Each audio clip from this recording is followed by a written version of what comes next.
Hello everyone, आज की जो वीडियो है वो यहाँ पे बीएचयू पीजी एडमिशन 2024 के ऊपर है। यहाँ पे मैं बात करने वाला हूँ माइग्रेशन सर्टिफिकेट के ऊपर। पहली चीज़ यहाँ पे आपको ध्यान रखना है, अगर आप बीएचयू से पास आउट हो यानी बीएचयू के ओल्ड स्टूडेंट हो, एक्स स्टूडेंट हो, तो यहाँ पे आपको कुछ नहीं करना, सिंपली आईडी कार्ड अपनी जो है लगानी है।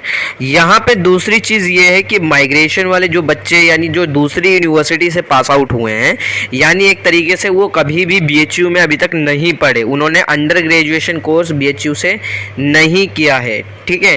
तो बेसिकली आपको माइग्रेशन अपलोड करना है। अब यहाँ पे माइग्रेशन में आपको ये कहूँगा कि आप लोग माइग्रेशन सर्टिफिकेट जो है उसकी जगह पहले माइग्रेशन अंडरटेकिंग सबमिट कर दो, क्योंकि माइग्रेशन सर्टिफिकेट में बेसिकली आपकी माइग्रेशन जब सर्टिफिकेट होता है जो आपका बनता है, उस सर्टिफिकेट में आपको बताना पड़ता है कि आप पर्टिकुलर किस यूनिवर्सिटी के अंदर जा रहे हो। तो अभी तो आपने बहुत सारी यूनिवर्सिटी फिल कर रखी है, मल्टीपल यूनिवर्सिटी फिल कर रखी है।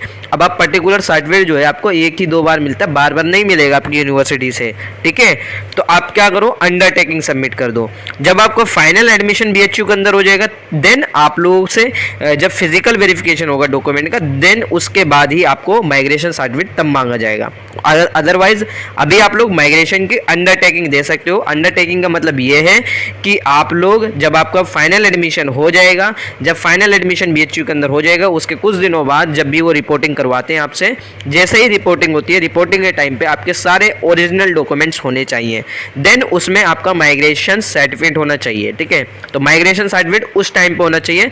फिलहाल तो अभी आप लोग माइग्रेशन की अंडरटेकिंग सबमिट करते हो, और ये हर यूनिवर्सिटी में माइग्रेशन की अंडरटेकिंग ही सबमिट की जाती है, ठीक है, क्योंकि माइग्रेशन सर्टिफिकेट जो बनता है उसमें पर्टिकुलर यूनिवर्सिटी का नेम मेंशन करना होता है। अब बच्चे कई यूनिवर्सिटी अप्लाई करते हैं तो उन्हें नहीं मालूम है कि कितनी यूनिवर्सिटी अप्लाई करें, कौन सी यूनिवर्सिटी में एडमिशन होगा, तो इस वजह से अंडरटेकिंग पहले सबमिट हो जाती है। आप समझ में आया? अब पहली चीज़ यहाँ पे ये एक सर्कुलेट बहुत हो रहा है इंटरनेट पे बीएचयू का, ये आप लोग देख रहे हो, ये बीएचयू की अंडरटेकिंग है, ठीक है। अब इसमें क्या है, इन्होंने बेसिकली मुझे ऐसा लग रहा है कि ये जो है ऊपर की चीज़ इन्होंने अपनी जोड़ दी, बाकी पूरा फॉर्म जो है ड्यू से उठा के दे दिया। ये जैसे भी है, ये जैसे भी इन्होंने कर रखा है लास्ट ईयर का, ये जो भी है, ठीक है।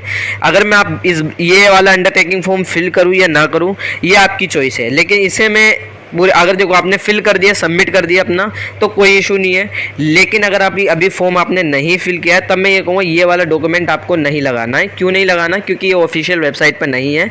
ऑफिशियल वेबसाइट का जो नोटिफिकेशन है वो इस तरीके से, यहाँ पे आप लोगों को ये वाली अंडरटेकिंग सबमिट करनी है ऑफिशियल। अगर आपने पहली वाली लगा दी तब भी कोई इशू नहीं है, ऐसा नहीं है कि आप लोगों को डरना है, ठीक है, ऐसा कुछ नहीं है। लेकिन अगर आपने फॉर्म नहीं फिल किया है अभी तक, तो ये वाली अंडरटेकिंग लगानी है, ये जो ऑफिशियल वेबसाइट पर भी मेंशन है। आप जब ऑफिशियल वेबसाइट पर जाओगे आपको ये अंडरटेकिंग मिल भी जाएगी। अदरवाइज आप मुझे व्हाट्सअप मैसेज या इंस्टा मैसेज कर देना, ये वाली अंडरटेकिंग में सभी को भेज रहा हूँ और यही वाली अंडरटेकिंग में भेजूँगा, ये 100% आपको ऑफिशियल वेबसाइट पर मिल जाएगी। कैसे फिल करनी है? आपको अपना नेम फिल करना है, आपको अपना फादर नेम, मदर नेम या गार्जियन नेम, किसी एक का ही नेम फिल करना है। ऐसा नहीं है कि मदर फादर सबका फिल कर दो, सिर्फ एक का नेम फिल करना है, ठीक है। आपकी जो CUT PG की जो एप्लीकेशन नंबर थी वो फिल कर देनी है, और आपकी जो डेट ऑफ बर्थ है वो फिल करना है। डेट ऑफ बर्थ आपकी जो क्या नाम है, CUT PG की मार्कशीट में या क्लास 10 की मार्कशीट में, ठीक है। कोई मिसमैच ना हो इन्फॉर्मेशन, ये ध्यान रखना। ये सारी चीज़ें इन्होंने बता रखी है। एडमिशन प्रोसेस ये आप लोग देख रहे हो, कैप PG 2024, ये सारी चीज़ें मेंशन है, ठीक है। अब यहाँ पे आप लोगों को जो ध्यान से फिल करना है वो 3 चीज़ें ये। अब एक चीज़ मैंने आपको मार्कशीट के ऊपर भी बताया, माइग्रेशन देखो, अगर आप लोग अभी अपीयरिंग, अभी आपका चल रहा है, अपीयरिंग है अभी आपका, यानी जो आपकी UG कंप्लीट नहीं हुई है, अंडर ग्रेजुएशन अभी आपकी कंप्लीट नहीं हुई है। अगर आपकी ग्रेजुएशन कंप्लीट नहीं हो गई है तो बेसिकली यहाँ पे आप लोग ये बताओगे कि आपकी जो मार्कशीट है वो कौन से सेमेस्टर की आप लोग नहीं सबमिट कर रहे हो, क्योंकि आपसे मार्कशीट भी मांगी जा रही है। अगर आप लोग वहाँ मार्कशीट नहीं लगाते हो तो आप लोग ये बता दो कि कौन से अंडरटेकिंग दे रहे हो, कौन से सेमेस्टर की। तो देन यहाँ पे आप लोग इस तरीके से फिल करते हो, marksheet of 6 semester qualifying degree, ठीक है। तो यहाँ पे 6 आ जाएगा और यहाँ पे आप लोग यहाँ पे इनबॉक्स पे क्लिक करोगे।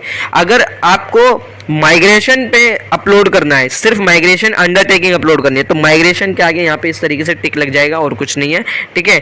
लेकिन अगर आपको मार्कशीट भी अपलोड करनी है तो ऊपर भी, तो यानी दोनों जगह टिक हो जाएगा। और अगर इन केस अगर आप OBC NCL या EWS से बिलोंग करते हो और अगर आपका रिन्यू नहीं है आपका सर्टिफिकेट, तो बेसिकली आप लोग 1 अप्रैल 2024 के बाद का रिन्यू नहीं है अगर आपका, तो ये ध्यान रखना। आप लोग यहाँ पे अंडरटेकिंग सबमिट कर सकते हो, इस तरीके से तीनों सबमिट हो जाएंगे, तीनों पे आप टिक कर सकते हो। लेकिन मैं ज़्यादातर बच्चे अनरिजर्व कैटेगरी से होते हैं, जनरल होते हैं, तो ये वाला कॉलम तो आपका छूट जाएगा। यहाँ पे ऐसा नहीं है कि कट लगा दो, यहाँ पे कुछ नहीं करना। करना आपको, यहाँ पे ब्लैंक छोड़ देना है, ठीक है। ऊपर वाली में अगर आप फाइनल ईयर स्टूडेंट हो, अभी आपकी क्वालिफाइंग ही है डिग्री, अब मतलब अभी तक ये पूरा आपका क्या नाम है मार्कशीट जो है अभी तक पूरी सभी सेमेस्टर की नहीं आई है, देन आप लोग यहाँ पे इस पर टिक कर सकते हो। अदरवाइज ये भी आप लोगों को ब्लैंक छोड़ देना है। अगर आप लोगों की मार्कशीट आ गई है सभी सेमेस्टर की, आप क्वालिफाई कर गए हो सारे सेमेस्टर एग्जाम, तो ये आपको नील छोड़ देना और ये भी नील छोड़ देना है, ठीक है। यहाँ पे कुछ नहीं करना आपको। इस कॉलम में माइग्रेशन अपलोड करने के लिए सिर्फ माइग्रेशन के आगे टिक कर देना है, ठीक है। तो आप समझ में आ गया, ये हो गया मेरा माइग्रेशन इस तरीके से। और बाकी नीचे आता हूँ, नीचे आपको अपनी डेट फिल करनी है जब फॉर्म फिल करो, ऐसा नहीं है कंपलसरी नहीं इस दिन की डेट, आप कभी भी फिल कर सकते हो जब आप फॉर्म फिल करते हो, ठीक है।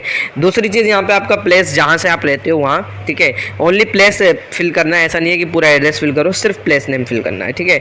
और यहाँ पे आप लोग अपने सिग्नेचर करोगे, और ये सिग्नेचर करने के बाद आप लोग क्या करोगे, पहली चीज़ एक और मैं बताना भूल गया, ये जो आप लोगों को जब मैं भेजूँगा या तो आप स्क्रीनशॉट ले लो इसका, ठीक है, इसमें मेरे ख्याल से क्लियर ना हो। और अगर अदरवाइज आप लोग क्या कर सकते हो, दूसरी चीज़ ये है कि इसमें जो है पहले जब मैं भेजूँगा तो इसका प्रिंट निकलवाना है आपको। जाओगे 2 रुपये 4 रुपये 5 रुपये लेता है, ठीक है, प्रिंट निकाल कर दे देगा। देन इसके बाद आप लोग इसे पेन से फिल करोगे, ठीक है, पेन से फिल करना है सारी डिटेल। देन इसके बाद जब आपकी पूरी डिटेल फिल हो जाएगी, जैसे मैंने बताया वो फिल हो जाएगी, देन इसके बाद आपको क्या करना है, इसके बाद आपको फ़ोटो लेनी है और फोटो लेकर इसे PDF में बना लेना है और इसे अपलोड कर देना है वेबसाइट पर, ठीक है। तो ऑलरेडी मैंने बता रखा है कैसे करना है। एक चीज़ और बता दूं, BHU और यहाँ पे BHU को हो गया, DU को हो गया और SCU का सेम तरीके से फॉर्म फिल होगा। तो और मैंने DU के फॉर्म फिलअप की पूरी डिटेल वीडियो बना रखी है, तो आप DU की वीडियो देखकर BHU और SCU का भी फॉर्म फिल कर सकते हो। बस कुछ एडिशनल डिटेल मांग सकता है आपके फॉर्म में, अदरवाइज DU की वीडियो आप जाके चेकआउट करोगे, पूरी उसी तरीके से BHU का भी फॉर्म फिल हो रहा है और SCU का भी उसी तरीके से फॉर्म फिल हो रहा है। बस थोड़ी एडिशनल डिटेल आपसे मांगता है तो आप फिल कर देना, ठीक है। बाकी अगर आप लोग की कोई क्वेरी रहेगी तो आप मुझे इंस्टा व्हाट्सएप मैसेज कर सकते हो।